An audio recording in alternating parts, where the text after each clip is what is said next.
मेरे प्रिय छात्रों, आप सब लोग धन्यवाद के पात्र हैं क्योंकि आप लोग घर बैठे ही जैसे कोचिंग में पढ़ाई होती है उसी प्रकार की पढ़ाई कर रहे हैं।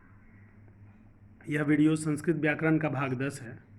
मैं उम्मीद करता हूँ कि आप भाग 1 से लेकर भाग 9 तक अवश्य ही देख चुके होंगे, तभी आपको संस्कृत व्याकरण समझ में आएगा। अन्यथा की स्थिति में आपको संस्कृत व्याकरण समझने में काफ़ी कठिनाई आएगी। इसलिए मैं आपसे उम्मीद करता हूँ कि भाग 1 से लेकर भाग 9 तक देखने के बाद ही आप भाग 10 देखें। आज मैं संस्कृत व्याकरण में आपको शब्द रूप के प्रकार पढ़ाऊंगा। देखिए, सबसे पहले हम लोग तो बहुत सारे शब्द रूप याद करते हैं और हम यह बात समझ नहीं पाते कि आखिर जब शब्द रूप का नियम है तो एक ही नियम सब में क्यों नहीं लगाते हैं, क्योंकि यह शब्द रूप के जो प्रकार हैं वो अलग अलग हैं और हर अलग अलग प्रकार में अलग अलग नियम होता है। तो हम लोग करते क्या हैं कि एक प्रकार से एक शब्द रूप हम लोग याद करते हैं, तो वह हो जाता है शब्द रूप का नियम। और जब उस प्रकार का शब्द आता है तो हम लोग उसी नियम का प्रयोग करते हुए हम लोग शब्द रूप को बना लेते हैं।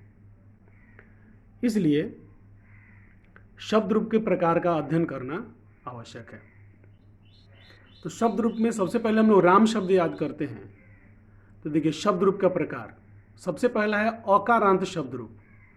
अकारांत शब्द रूप के एग्जाम्पल में आपको हम लिखे देव, राम, बालक, असुर, सूर्य, मनुष्य। तो आपको यह समझना है कि इस प्रकार के जो शब्द आते हैं वो अकारांत शब्द रूप हो कैसे गए। चलिए आपको हम एग्जाम्पल दे करके समझाते हैं। आपके दिमाग में यह बात आ रहा होगा कि शब्द रूप अलग अलग हो कैसे जाते हैं। तो यह देखिए, देव, देव शब्द का स्पेलिंग क्या है जी? इसका स्पेलिंग है दे बना है द जोड़ ए से और वो बना है व जोड़ अ से। तो देव के अंत में क्या आया? अ। देव के अंत में क्या आ गया जी? अ। देखिए, यह अ शब्द आ रहा है, देव के अंत में अ अक्षर आ रहा है, तो अ अंत में आ गया, इसलिए इसका नाम हो गया अकारांत। अकार अंत में अकारांत। राम शब्द को देखिए, रा कैसे बना है? र जोड़ आ से। म कैसे बना है? म जोड़ अ से। तो राम के अंत में क्या आता है?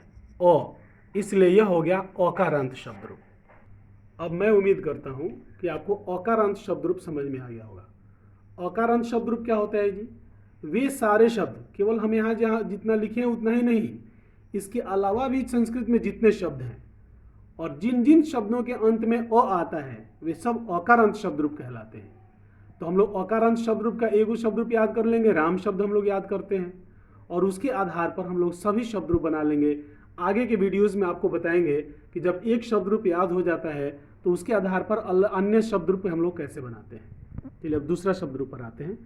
दूसरा शब्द रूप है आकारांत शब्द रूप। आकारांत, आकारांत नाम से ही पता चलता है आकार अंत में है, इसलिए आकार का मतलब आ, आकार अंत में है, इसलिए आकारांत, आकारांत शब्द रूप है। इसको भी हम लोग स्पेलिंग करके उदाहरण के तौर पर समझते हैं। हाँ, मैंने यहाँ पर कुछ उदाहरण लिख दिए हैं, जैसे लता। लता आखिर अकारांत क्यों नहीं है, यहाँ आकारांत है, ऐसा क्यों? देखिए, लता में ल बना है ल जोड़ अ से और ता बना है त जोड़ आ से, लता। तो इसके लता के अंत में क्या, कौन सा अक्षर आ गया जी? आ, इसलिए यह आकारांत शब्द रूप है, यह अकारांत नहीं है। कन्या, कन्या में क बना है क और अ से और न बना है न हलंत में से आधा न से और या बना है य जोड़ आ से। तो इसके अंत में क्या आ गया? आ गया, इसलिए कन्या जो है वह आकारांत शब्द रूप है। तो जिस जिस शब्द के अंत में जितने भी शब्द हैं, हमने यहाँ जो बोर्ड पर लिखा है वो भी और जो हमने बोर्ड पर नहीं लिखा वो भी, जिसके भी अंत में आ आता है, आकार अंत में, देखिए नाम से ये स्पष्ट है, आकार अंत में है, इसलिए आकारांत है। आकार, आकार मीन्स आ अंत में है, इसलिए आकारांत है। जैसे लता, सीता, रमा, पाठशाला, कन्या इत्यादि। अब हम लोग ईकारांत शब्द रूप को पढ़ेंगे। अब ईकारांत को पढ़ेंगे, नाम में यह स्पष्ट है, ईकार अंत में। ईकार, ईकार मीन्स छोटी ईकार, छोटी ईकारांत शब्द रूप है। छोटी ई जिसके अंत में रहेगी वह ईकारांत शब्द रूप होगा।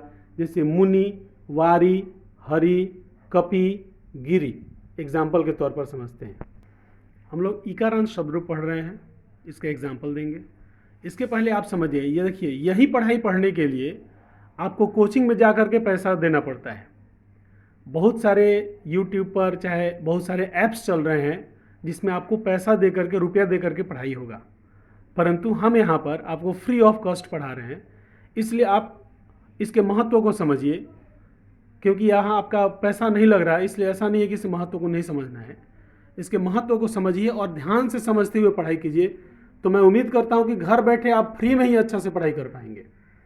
देखिए, मुनि शब्द रूप है, मुनि शब्द है, तो हम जानना चाहते हैं कि मुनि शब्द किस शब्द रूप में आएगा।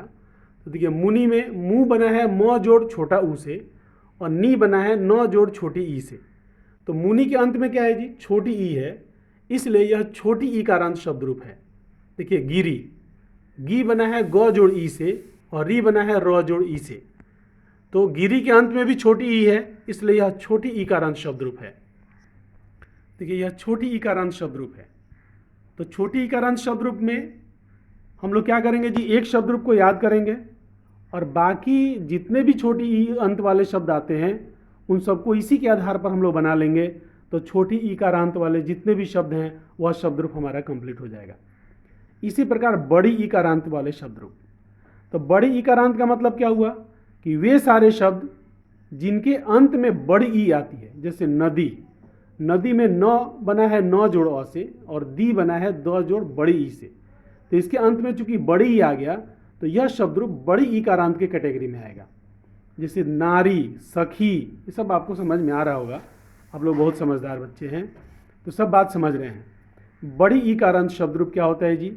वे सारे शब्द रूप जो जिसके अंत में बड़ी ई आता है वे सब बड़ी ई का अंत शब्द रूप कहलाते हैं। अब ये उकारांत शब्द रूप, उकारांत, उकारांत नाम से ये स्पष्ट है। उकारांत, उकार माने छोटा उ अंत में, तो उकारांत। तो ये छोटा उकारांत शब्द रूप में कौन कौन आता है? साधु, धेनु, तनु, रेणु, रजु। इसके अलावा भी जितने शब्द रूप शब्द संस्कृत में हैं और जिनके अंत में छोटा उ आता है वे सब छोटा उकारांत शब्द रूप में आते हैं। यदि आप एग्जाम्पल देखना चाहें तो एक एग्जाम्पल आपको दिखाते हैं साधु का। देखिए, साधु शब्द में है सा बना है स जोड़ आ से और धू बना है ध जोड़ ऊ से। ध जोड़ ऊ से बना है धू और स जोड़ आ से बना है सा, तो यह बन गया साधु। तो साधु शब्द जो है यह इसके अंत में चूंकि छोटा ऊ आ गया इसलिए यह छोटा उकारांत शब्द रूप है। तो संस्कृत में जितने शब्द आएंगे जिनके अंत में छोटा ऊ रहेगा वह छोटा उकारांत शब्द रूप के अंतर्गत आता है। तो हम लोग एक शब्द रूप इसमें याद करेंगे, बाकी सब उसी के आधार पर बनाएंगे। अब बड़ा उकारांत शब्द रूप, जैसे वधु, देखिए व बना है व जोड़ अ से, धू बना है ध जोड़ बड़ा ऊ से। तो इसके अंत में चूंकि बड़ा ऊ आ गया इसलिए अब बड़ा उकारांत शब्द रूप आता है। अब ये रीकारांत शब्द रूप, नाम से ये स्पष्ट है, रीकार अंत में रीकारांत, री अंत में रीकारांत। तो किसके किसके शब्द के अंत में री आता है वह सब शब्द रूप रीकारांत में आते हैं।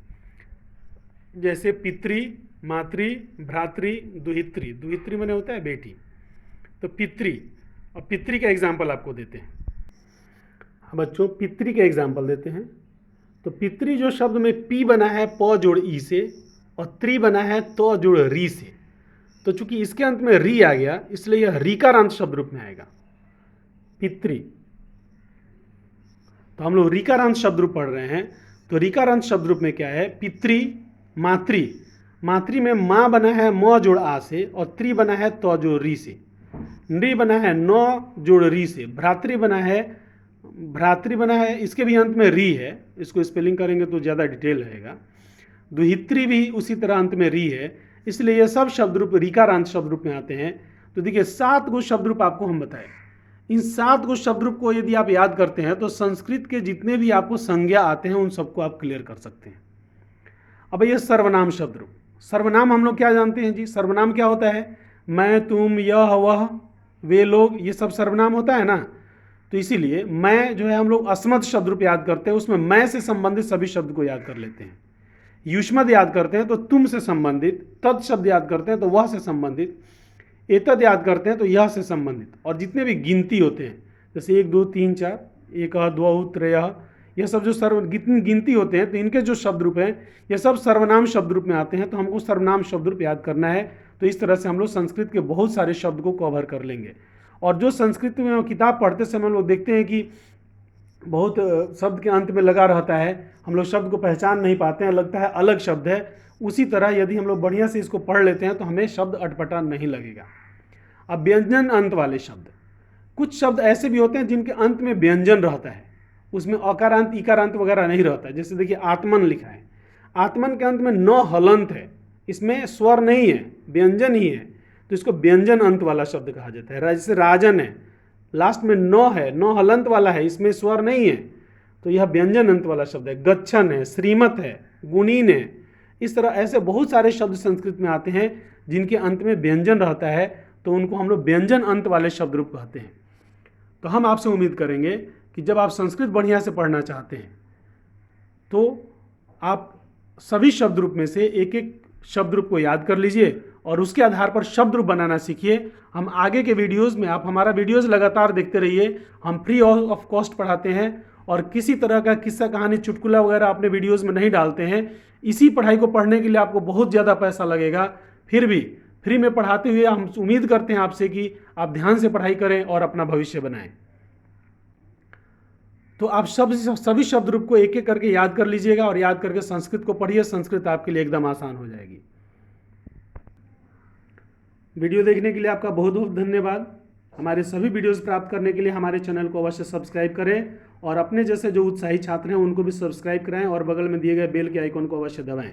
हमारे वीडियोस में आपको टेक्स्ट बुक की रीडिंग प्राप्त होगी, नोट्स प्राप्त होंगे तथा इसमें दिए गए सभी प्रश्नों के जवाब मिलेंगे। इसके अलावा बोर्ड में आने वाले अन्य प्रश्नों के भी जवाब मिलेंगे। पुनः यह वीडियो देखने के लिए आपका बहुत बहुत धन्यवाद।